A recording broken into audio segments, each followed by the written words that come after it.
मोदी जी ने, हमारे देश के प्रधानमंत्री माननीय नरेंद्र मोदी जी ने शुरू, इसका जवाब एक ही होगा, प्रधानमंत्री का चेहरा उपलब्ध नहीं है। दावा कर रहे हैं कि सरकार बनी तो मेरा प्रधान। हमारे साथ इसमें संत कबीर नगर के सांसद प्रवीण निषाद जी हैं। संत कबीर नगर में चुनाव हो चुका है, अब ये अपनी सीट तो ये दावा कर रहे हैं कि जीत चुके हैं, दूसरों की सीट जिताने के लिए और निषाद बाहुल इलाकों में खासतौर पे जो वहां प्रत्याशी हैं बीजेपी के, उसकी जीत सुनिश्चित करने के लिए काम करें। महाराजगंज पहुंचे हैं प्रवीण जी। अगर हम महाराजगंज की बात करें, गोरखपुर की बात करें या संत कबीर नगर की बात करें, तमाम ऐसे इलाके हैं जहाँ पे निषाद बाहुल्य हैं, जहाँ पे हम इसमें खड़े, ये भी इलाका काफी निषादों का एक गढ़ माना जाता है। कितना आपको लगता है बीजेपी के साथ निषाद जा रहे हैं इस बार? निश्चित तौर पर पिछली बार भी और इस बार भी 100% निषाद पार्टी के साथ और हमारे नेता माननीय डॉक्टर संजय कुमार निषाद जी के नेतृत्व में भारतीय जनता पार्टी को मजबूती प्रदान करने के लिए जब जब उनका निर्देश मिला, जब जब उनका आदेश मिला, एनडीए गठबंधन के साथ खड़ा रहा। और आज पुनः हम लोग महाराजगंज की धरती पर आए हुए हैं। पूरे निषाद पार्टी के कार्यकर्ता समर्थक भारी संख्या में यहाँ पर उपस्थित हुए थे और यहाँ पर माननीय पंकज चौधरी जी के लिए 1 तारीख को बटन दबाने की अपील हम लोगों ने किया और यहाँ से लोग अपने घरों में जाएंगे और निश्चित ही इस विकास की मुख्य धारा से जुड़कर आज जो भी समाज, चाहे वो निषाद समाज हो, चाहे वो राजभर समाज हो, वो भारत सरकार की योजनाओं से डायरेक्ट जुड़कर बेनिफिट पा रहा और उसकी देन है कि आज इतनी अपार संख्या में हम लोगों को ये जन समर्थन मिलने का काम कर रहा है। अखिलेश राहुल की जो गठबंधन की हवा है, पूर्वांचल में बताया जा रहा है कि कई सीटों पे इस बार परिणाम थोड़े से चौंकाने वाले हो सकते हैं, क्या लग रहा है? निश्चित तौर पर चौंकाने वाले तो होंगे ही। जो नारा हम लोगों ने दिया है कि अब की बार 400 पार, उस पार को ये लोग देख के घबरा गए हैं और सारे लोग इकट्ठे होकर, क्योंकि 70 साल उनको दिया गया, हमारे जनता ने उनको अपना बहुमूल्य वोट और बहुमूल्य समय पूर्ववर्ती सरकारों को दिया। गरीबी हटाओ का नारा उन्होंने दिया, लेकिन कभी गरीबों की चिंता नहीं की। जय जवान जय किसान का नारा भी पूर्ववर्ती सरकारों के द्वारा दिया गया, न लेकिन जवानों की सुध लिया न किसानों की सुध लिया। लेकिन आज माननीय मोदी जी के नेतृत्व में 80 करोड़ लोगों को अन्न देकर गरीबी हटाने का काम पहली बार हुआ कि पूरे भारत देश में 27% गरीबी कम करने का काम भारतीय जनता पार्टी के पास है। लेकिन सर माहौल तो कुछ अलग नजर आ रहा है। लोग कह रहे हैं महंगाई बढ़ गई है, बेरोजगारी है, पेपर लीक हो जा रहे हैं, सरकार इस पे ध्यान नहीं दे रही है, इसलिए माहौल को भुनाने का काम जो गठबंधन है वो कर रही है। वो करी हम आएंगे तो 8,500 रुपया महीना देंगे, राशन 10 किलो कर देंगे, नौकरी देंगे, तो आखिर कैसे फिर आप उससे नहीं, कहीं ऐसी कोई योजनाएं इतनी हैं और लोग योजनाओं से जुड़ रहे हैं, चाहे वो हमारे युवा हों, चाहे वो हमारे महिलाएं हों, चाहे हमारा किसी भी वर्ग के लोग हों। हमारे किसान भाइयों की समस्याएं आप सभी लोग देख सकते हैं कि पूर्ववर्ती सरकारों में किसान आत्महत्या करने के लिए मजबूर होता था, छात्र हमारे आत्महत्या कर लेते थे, लेकिन आज कहीं भी ऐसा कोई माहौल नहीं दिखाई दे रहा, न अखबारों के माध्यम से न सोशल मीडिया के माध्यम से। सारे लोग आज के दिन में, और सभी लोग ये जानते भी हैं कि जो काम आज के दिन में भारतीय जनता पार्टी कर रही है, धीरे धीरे ये संभव हो सका है। सभी लोगों को आवास देने का जो लक्ष्य माननीय मोदी जी ने रखा था, अब फिर लक्ष्य रखा है कि 3 करोड़ लोगों को और आवास दिया जाएगा।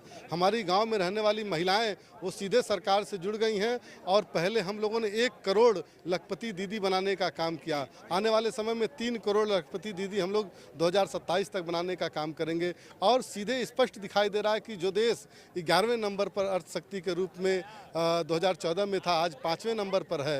ये निरंतर माननीय मोदी जी के मार्गदर्शन में देश आगे बढ़ रहा है। सर गोरखपुर की अगर बात कर लेते हैं, आपका घर भी है गोरखपुर, पीठ का सबसे बड़ा अगर कहें तो केंद्र है, इज्जत होती है लोगों की जुड़ी उससे, पीठ से, क्योंकि वो पीठ की अगर अपनी सीट हारता है तो बड़ा एक होता है कि भाई हिंदुत्व हार गया। इस बार काजल निषाद ने तो माहौल बनाया, वो कह रही है कि इस बार तो हम कहानी बदल देंगे। 18 में जो आपने किया था गोरखपुर में, 24 में वो करने जा रही है। 18 की बात अलग थी, लेकिन अब 24 की बारी है।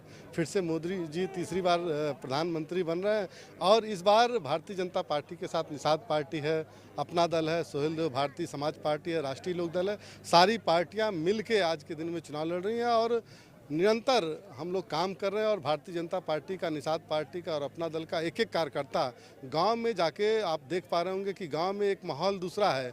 हम अगर अपनी सामान्य महिलाओं से बात करने का काम करें, उनसे पूछने और जांचने का काम करें, तो उनका बस एक ही काम है कि जो हमको खिला रहा है उसको हम लोग खिलाएंगे, कमल को खिलाएंगे। जो हमारा सम्मान दे रहा है हम उसको सम्मान देने का। जिसे कह रहा है कि अपंग बना रही बीजेपी, घर बैठा के खिला रही है, इसके बाद लोग काम धंधा करेंगे नहीं तो फिर ऐसे ही काम चलेगा, फिर कैसे काम चलेगा? देखिए, सबसे बड़ी बात जो है उनके अपंग नहीं, जो हमारे देश में कोरोना जैसी एक महामारी आई थी, सारे रोजगार बंद हो गए थे, सारे साधन संसाधन बंद हो गए थे, सारे कामकार के हाथों को काम बंद हो गए थे। लेकिन उन मजबूत इरादों ने, भारतीय जनता पार्टी के माननीय मोदी जी के मजबूत इरादों ने सबको सुरक्षित और संरक्षित रखा, सबके स्वास्थ्य की चिंता की, सबके परिवार की चिंता की। और उस महामारी से उबारने का काम अगर किसी ने किया तो माननीय नरेंद्र मोदी जी ने किया। और धीरे धीरे सब होगा, निश्चित ही आने वाले समय में आपको दिखाई देगा कि जो आज काम हो रहे हैं ये काम कभी नहीं हुए थे। प्रधानमंत्री जी के नाम से आवास मिल रहा है, प्रधानमंत्री जी के नाम से जन औषधि केंद्र खुल योजना है। सर, एक आखिरी सवाल ये है कि आपके ही बिरादरी की काजल निषाद गोरखपुर से चुनाव लड़ रही है, आप दावा कर रहे हैं कि वो हार जाएंगी। वो इन केस अगर हार जाती हैं तो क्या आप एक बिरादरी का एक मामला होने की वजह से क्या बीजेपी में उनको आप आमंत्रित करेंगे, भाई बीजेपी आई ज्वाइन करिए, प्रवीण निषाद का साथ दीजिए, डॉक्टर संजय निषाद का साथ दीजिए? देखिए, पहले दल नहीं था तो लोग हमारे दलदल में थे, आज दल बन गया है निषाद समाज का, तो उनके समस्याओं का आज हल हो रहा है। तो पहले भी निषाद समाज को गुमराह करके लोगों ने सरकारें बनाई, लेकिन कभी चिंता नहीं की। आज पहली बार है कि दल भी है और सरकार भी है और हमारे लोगों की चिंता भी हो रही है। और सिंगेरपुर की धरती सबसे बड़ा उदाहरण है कि अयोध्या धाम में अगर 550 सालों के संघर्षों के बाद रामलला विराजमान हुए, तो उसी प्रकार 2000 सालों के बाद माननीय अध्यक्ष जी डॉक्टर संजय कुमार निषाद जी के मार्गदर्शन में माननीय मोदी जी और योगी जी को जब हमने बताया कि इनके परम मित्र महाराजा गुरुराज निषाद जी की भी धरती सिंगेरपुर में है, वहाँ पे 1 रुपये का ईंट भी पूर्ववर्ती सरकारों ने नहीं रखा, तो आज 1000 करोड़ से अधिक खर्च करके सिंगेरपुर को भी सिंगेरपुर धाम बनाने का काम किया गया, निषाद समाज को सम्मान दिलाने का काम किया गया। निषाद राज और इंजीनियर प्रवीण निषाद सब बतिया लेंगे, लेकिन काजल निषाद को लेकर के कुछ नहीं कहेंगे। सियासी रूप से काफी चतुर हो गए हैं अब आप। नहीं, काजल निषाद प्रत्याशी है भाई, उनका सम्मान हम लोग करते हैं, बिरादरी में है। लेकिन बीजेपी में हारने के बाद आप आमंत्रित करेंगे अपनी पार्टी में, निषाद पार्टी में उनको बुलाएंगे, भाई आपकी बिरादरी की महिला है अगर वो? पार्टी जो है हमारे निर्बलों शोषितों की पार्टी है, जिनको हक एवं हिस्सा नहीं मिला था। 70 साल से हम सबको निमंत्रण देते हैं और आज के दिन में आपकी हमारी पार्टी निषाद पार्टी बहुत ही मजबूत होते जा रही है और निषाद समाज का एक विश्वास भी बढ़ते जा रहा है कि जहाँ डॉक्टर संजय कुमार निषाद जी रहेंगे वहाँ पर हमारा मान सम्मान बढ़ा रहेगा।